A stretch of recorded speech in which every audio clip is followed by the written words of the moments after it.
District Superintendent, pastors, friends, greetings from Victoria Church of the Nazarene. Our church began this year anticipating a time of transition. In the fall, we celebrated the retirement, ministry, and tremendous impact of our pastor, Gary Bennett. Many of you have been impacted by Gary's work on the district through the years and know of his generosity and love for the Lord.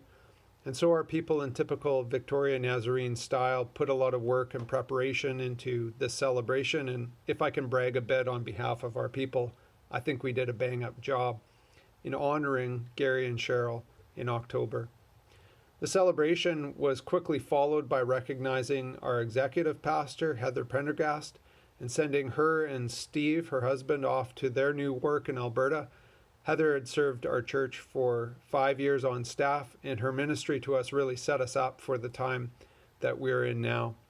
To add to this, Marianne Timmons, who had served as our children and family pastor, made a shift to teaching middle school and formally ended her time with our staff at our church in January.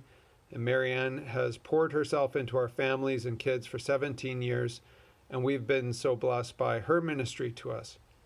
Now, many other churches may have been thrown off course or experienced a downturn in the wake of losing all of these key leaders. But we've been so blessed by the way that our people have rallied around leadership and staff and have kept us moving forward.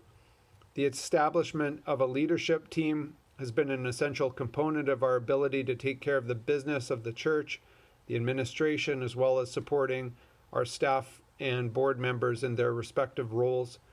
This leadership team is made up of 5 volunteer lay leaders, Del, Adam, Brent, Kevin, and Allison, who have poured their hearts and souls into this great responsibility of guiding the church through this transition time.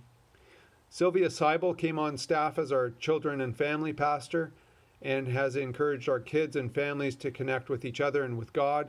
She's a passionate leader who deeply cares for our people and has been an essential piece of the leadership puzzle.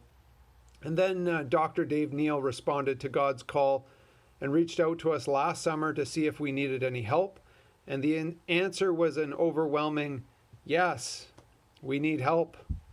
And so we were delighted to have Dave and Christine join us in Victoria in the fall. Dave's preaching and presence through this year has made an immediate impact on us, and we've been so blessed through his ministry.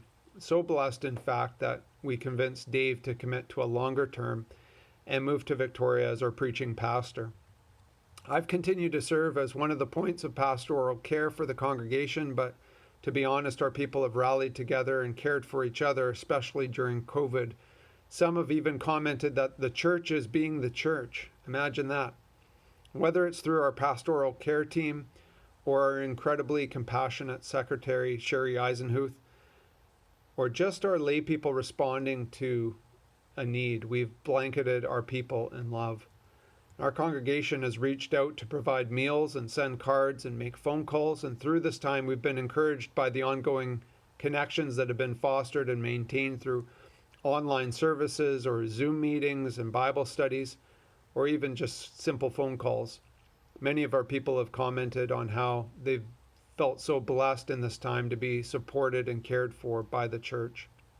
One of the highlights of our church year was the reception of the Kinavwidi family from a refugee camp in Namibia. Fernando, Florence, Henrik, and Amazia were welcomed and cared for by our refugee committee and have been embraced by the whole church, and it's a delight to see them settling into their new life in Canada. Our search team continues to look for a lead pastor that will carry us forward, but we're encouraged and blessed by the journey that God has led us on through this past year, and I can't help but think that it's teaching and preparing us for some great days ahead. Respectfully submitted, Calvin Black. Over and out. Bye.